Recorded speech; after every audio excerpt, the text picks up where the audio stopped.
Salutare tuturor și bine ne-am regăsit! Ne-am hotărât să facem un video și să oferim gratuit aceste accesorii pentru spinning, care includ o mulinetă, câteva voblere făcute manual de un prieten de al nostru, avem câteva cârlige, jiguri și gume cumpărate de mine pe care nu le-am folosit pentru că nu am reușit să mă apuc de spinning și nu are rost să le mai țin.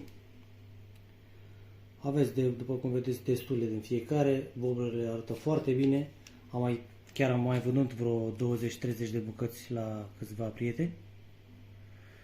Și tot ce trebuie să faceți ca să intrați în concurs este să vă abonați la canalul nostru, distribuiți pe Facebook acest clip, iar după aceea lăsați aici pe YouTube un comentariu cu textul particip.